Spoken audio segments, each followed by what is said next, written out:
I'm going to talk a bit about to what extent human beings can be replaced by robots and in a research capacity. And if they can be replaced by robots, is that ethical? And if it's ethical, is it even useful? So my background, I've come through consultancies and marketing agencies. I currently run the behavioural science department and UX department at an agency in London. And that kind of the Venn diagram of psychology and design and now AI, they all overlap in pretty predictable ways. I sort of sit at the middle of that. And yeah, so I'm going to answer all those questions, basically. Is it possible? Is it ethical? Is it practical? Is it meaningful? In order to get there, though, we'll go back a couple of years to 2022. There was a machine learning engineer called Blake Lemoine who was over at Google. He was doing some early prototyping work on what's now Gemini, what was then Bard. And he was doing a bit of bias mitigation testing with AI, with this AI tool. He was asking it various questions and seeing what its results and responses were, and then sort of manipulating or changing the results based on human feedback.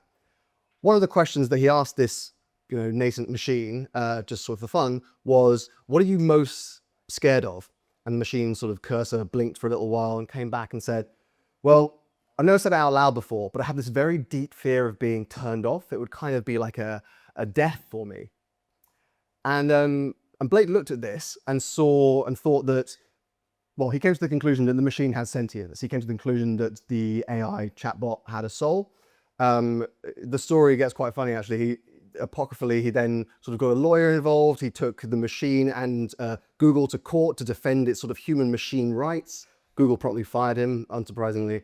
And we might sort of laugh at this now. This was just a while ago. This is in the infancy of modern democratic AI.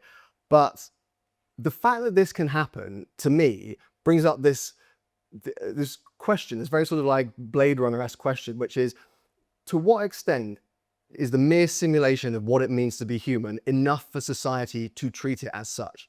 Which admittedly is quite existential for a room full of product designers. But I think it connects to the wider topic of research. And I think hopefully here everyone is an advocate for research, and we probably all have experienced that, dwindling budgets, dwindling time, but still an elevated need to do it. So how does this and AI sort of operate in that space where all of those things are in tension? And like it or loathe it, this is basically where what's called synthetic personas come into the mix. So what is a synthetic persona? Essentially, you probably can't read that, so I'll read it for you. It's essentially an AI-generated profile or group of people that exists entirely independently of any primary research, that's designed to mimic the thoughts, feelings, goals, needs, behaviors of that particular user group. And if this can be generated, suddenly you might think that your research world has opened up, because now you have access to these people on tap that you can do infinite amounts of research with.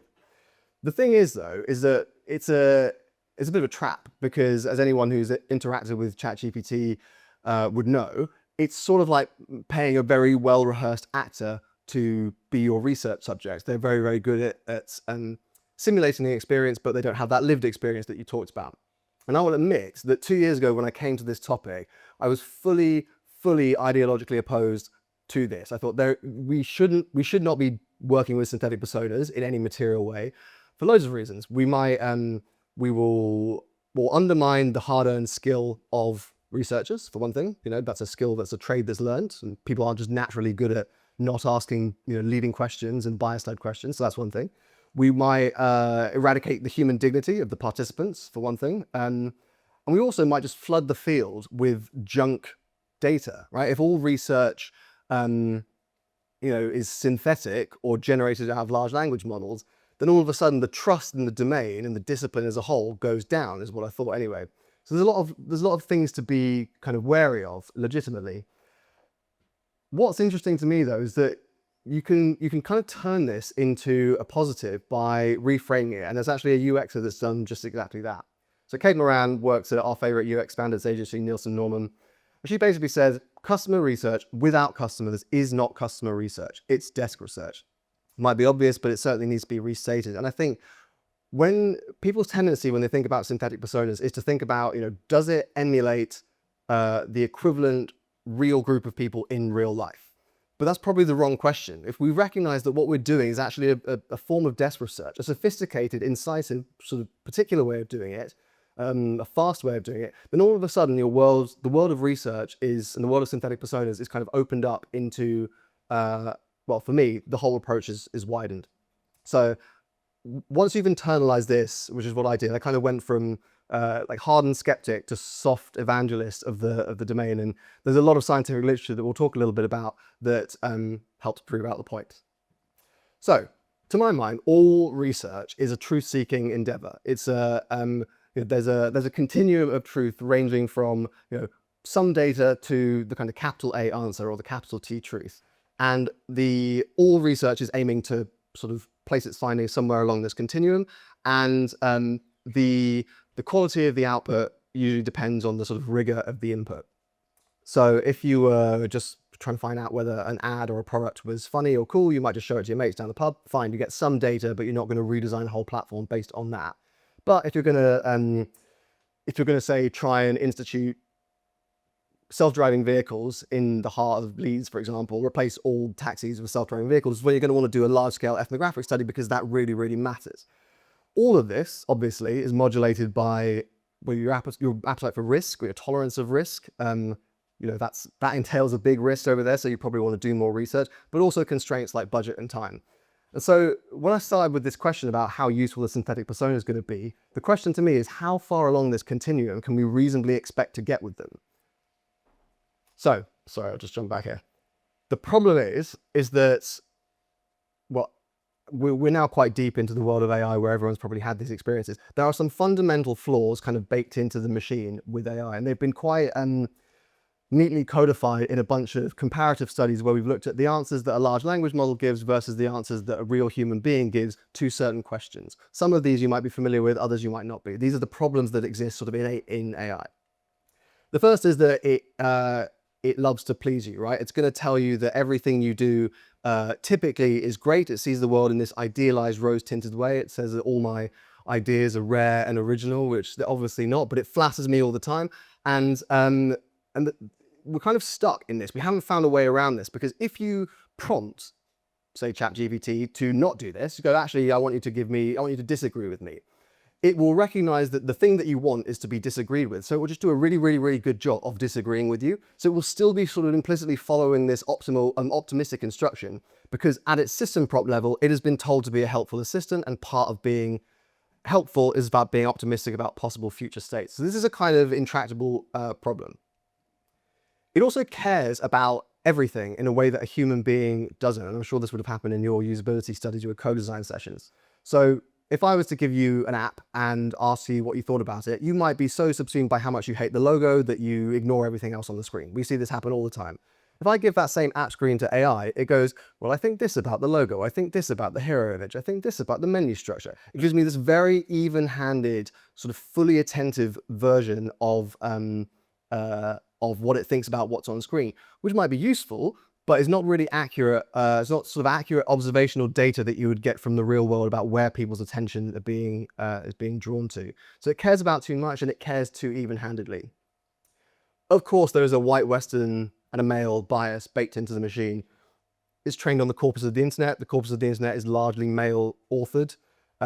We can get into the patriarchal debate about how that happened, especially in the scientific community later. But the fact is that if you ask ChatGPT, based on your training data, what do you think the distribution of men and women in society is, it will say it thinks that the world is about 80% male. We also know that it represents Western norms. People rate its sort of the norms that it espouses in the Western world as more accurate than elsewhere. So we know that bias and stereotyping exists. When you ask it to behave like a certain person, it tends to be a little bit reductive and sort of give you caricatures. This is not an insurmountable problem. We can get over this, and there are various ways you can do this. You can fine-tune on census data. You can very easily get ChatGPT to recognize the actual distribution of men and women in society by giving it population surveys. It's certainly a problem, but I don't think wielded as desk research is as big a problem as you might think. And anyway, in real qualitative primary research, there's plenty of bias as well, which we'll come on to. Sex, race, religion, politics, mental health doesn't handle these topics very well. It will hedge, it will always kind of swerve them. It's designed to produce non-toxic content. Part of doing that is, being diplomatic. Real people, as Andy was saying, are bastards. They perceive malice where there isn't any. They have varying degrees of the sense of agency. They might be neurodiverse. They might get angry. They might swear. They find things funny. They might misunderstand something. AI rarely does that. So we've certainly got a problem with dealing with those fringe topics, which might preclude certain research practices being done with synthetic personas.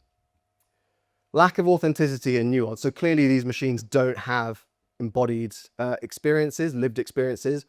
They'll never tell you that the reason they love your brand is because they walk past your shop on the high street and the person at the front desk smiled at them. We have these weird behavioral quirks that AI won't organically reflect back at you unless prompted to do so. Lack of authenticity. I personally think authenticity is overrated in humans anyway, so I'm not so worried about that. But these are things to sort of consider when you're interacting with a chatbot, which essentially is a confirmation bias engine. It's feeding back what you want to hear from it. And lastly, the most importantly to me, is that every single large language model is fundamentally non-behavioral. So what do I mean by that? You and I instantiate behavioral data. We look at how we dress and how we speak and how we hold our comportment and our body language and stuff like that. All of that is extremely important. AI obviously doesn't have that.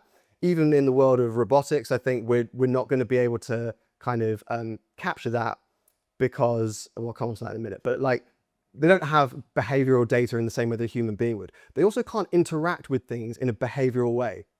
So what I mean by that is, if I wanted to see whether an ad had stopping power, quote unquote, in a social media feed, I might just give you my phone with Instagram, you flick through it, and I see whether you stop on my ad. That's pretty good data to say that ad has, quote unquote, stopping power. If I give that same task to AI, it will come back and it will say, well, yeah, I think it probably has stopping power because of the contrast ratio or the font sizing or the color palette or the size of the bounding box. It will give me all these plausible justifications as to why something might, but doesn't give me the observational primary data.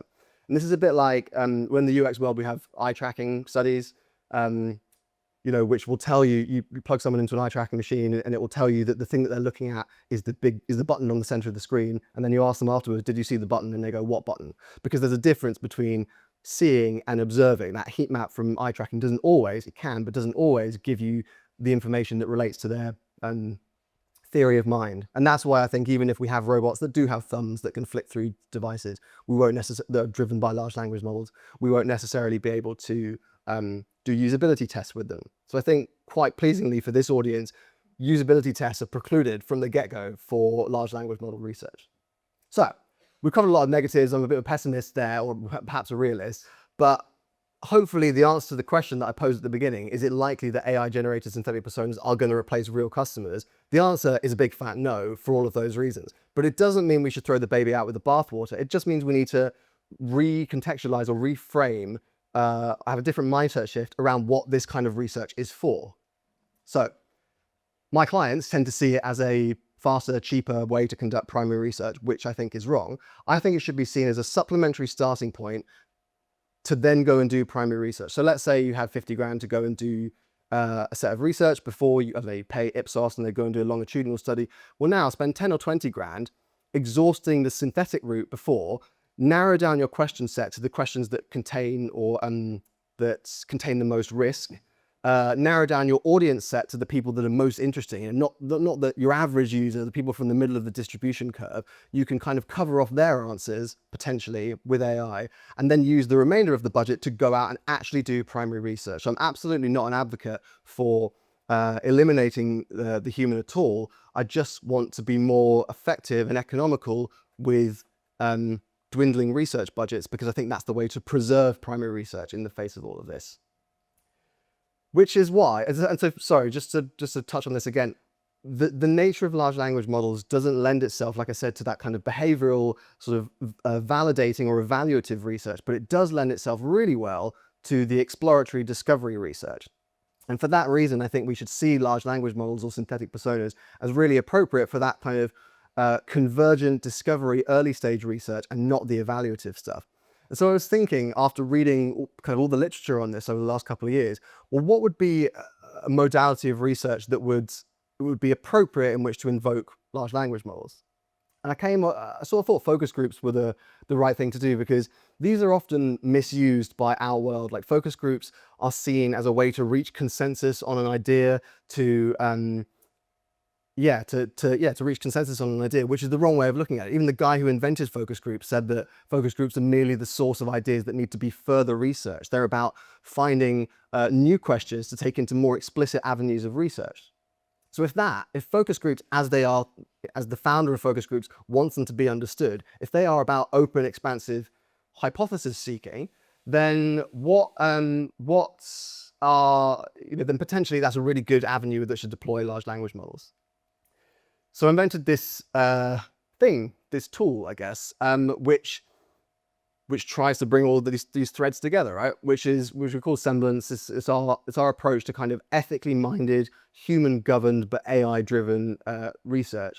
And I'm not here to sell it because we can't. But it was a fun project that I got to work on that kind of brought all these threads together. Essentially, it is AI-led focus groups using multiple chatbot agents with synthetic personas governed by humans. Obviously, humans is the most important word on that page. But I want to just talk a little bit about multiple agents, because that is the most interesting thing to me when we talk about the validity and veracity of research with large language models. So what we know, is that if you ask just one instance of ChatGPT a question, you get an answer back that is, a little bit generic and may not be accurate. This is what we know as a hallucination rate, that changes with different models that come out, but nonetheless exists. What we also know is that when you network together lots of different agents, the accuracy of your output goes up massively. And we have this in loads of different domains, including the medical field. So there's a really great example of translation, a discipline that is genuinely under threat from AI, which is they gave Chinese books, fiction books, to ChatGPT, got them to translate them into English, and then got human evaluators to rate the quality of the translation. The human evaluators rated the quality of the translation as okay, which is probably about what you'd expect. They said it was okay, but it was devoid of humanity. It missed some of the nuance. It missed some of the idioms. It's about what you'd expect. They then created a network of a sort of company of agents, a network of translation bots, all with different functions. So you had a proofreader, a first-pass copywriter, a second-pass copywriter, a cultural sensitivity manager. All of these different sub-agents had different roles. And when you pass that same bit of fiction through the sort of ensemble network, and then you get human evaluators to say, what do we think of the quality of the output there? They rate it as better than just ChatGPT alone, which makes sense. They also rate it as better than the human translation, which is quite surprising. And this is replicated in a lot of fields. They've done loads in hospital settings where they look at the kind of speed and efficacy of diagnostics when you have multiple agents networked together. Microsoft are doing some really cool stuff where you can see that in radiography and diagnostics, where chatbots are outperforming humans to the tune of 60% increase in accuracy, to the point that we might be getting towards a society where, like, doctors not using AI would be considered medically negligent, maybe. I don't know, but it's a very interesting field. And the final my favorite study that maybe sort of vindicated in this talk happened just last year, which was a study that aimed to look at, when asking a large language model a series of questions, to what extent are those questions reflective of what real human beings would say in real life. So there was a comparison study, and what they did was they got 1,000 odd people, and they got them to answer a bunch of surveys, quite a few of them, and saved down and codified all of their answers. They then interviewed those same 1,000 people for about 2 hours apiece and saved all the transcripts of those interviews. They then took those transcripts and trained a series of chatbots on those transcripts, so they were sort of emulating those people, and then got those chatbots to answer the same survey question.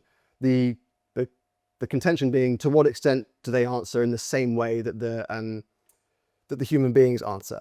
And it's super surprising, basically. So the degree to which the answers are the same between the synthetic audience and the organic audience is about, at the lower end, about 85%. That is 85% analogous, or the same answers as real human being. That's the lower end. The upper end was about 92%.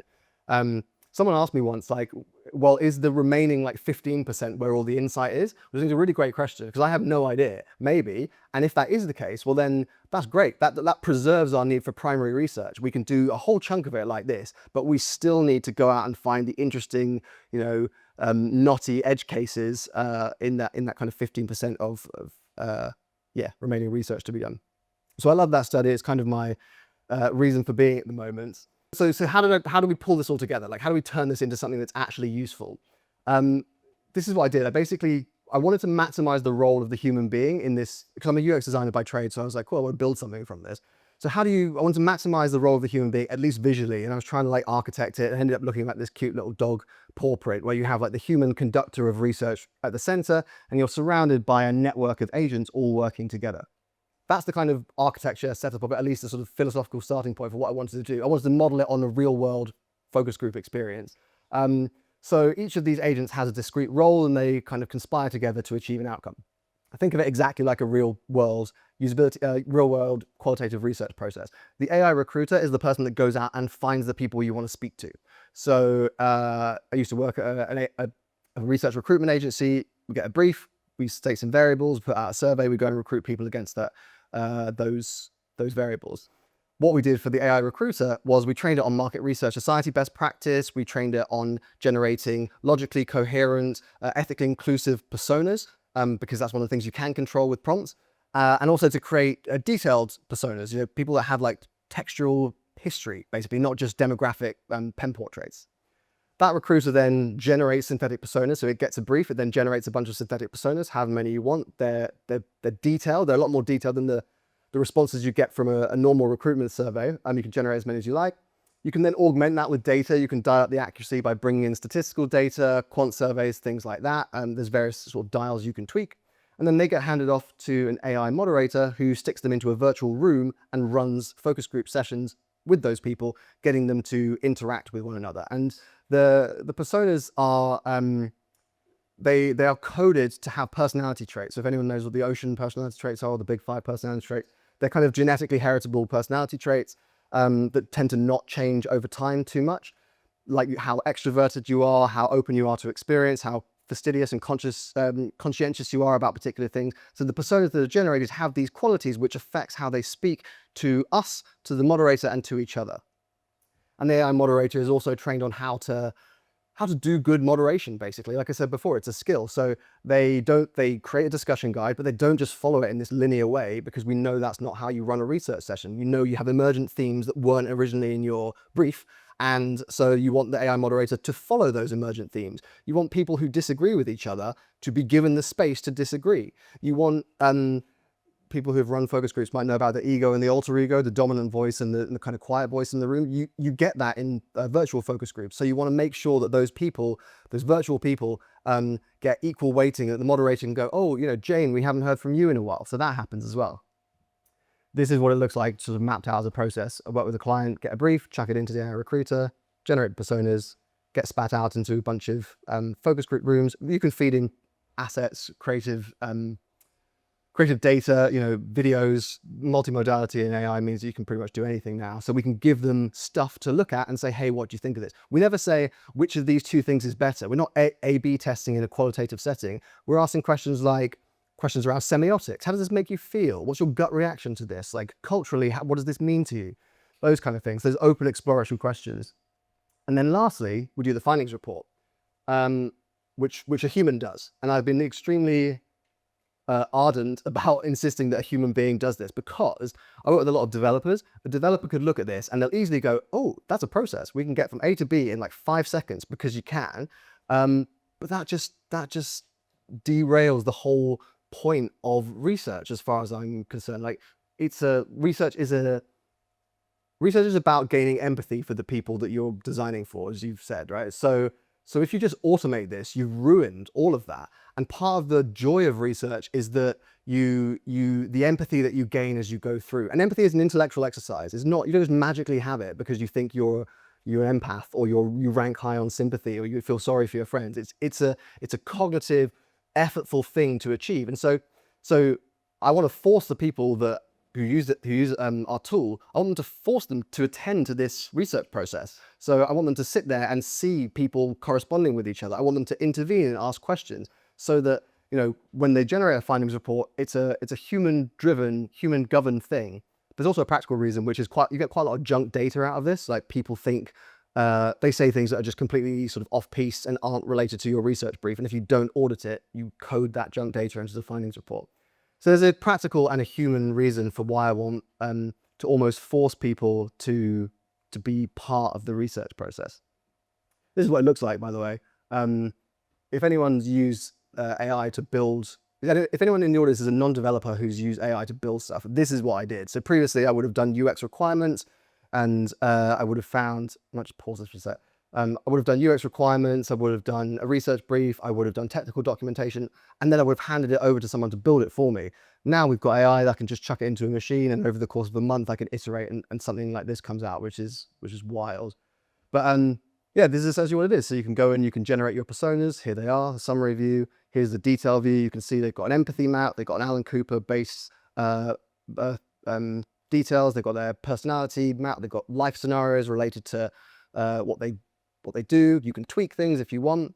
And then you can take them forward into a focus group where, let's see if this joins one. Yeah, you've got a discussion guide down the side. You've got your participants. You've got them talking to one another. I'm hoping to develop it into something that's a bit more like a podcast where you can turn their voices on so you can actually hear them conversing.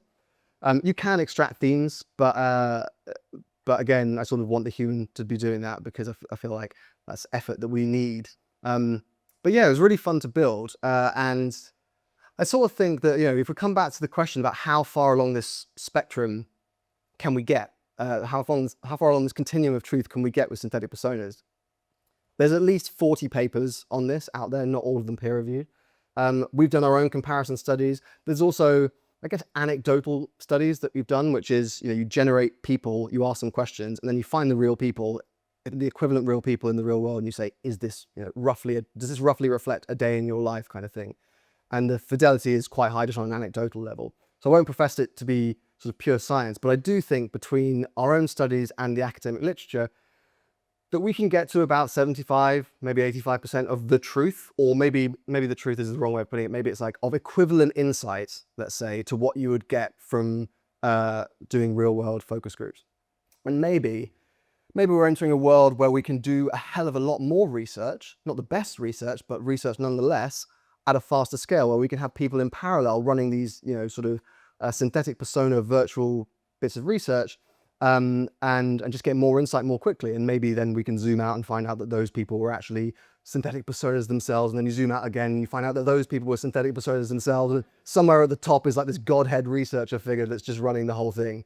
But yeah, it might sound dystopian, but it might also be true. And I'm really enjoying sort of experiencing this. So yeah, thank you. I'll leave it there.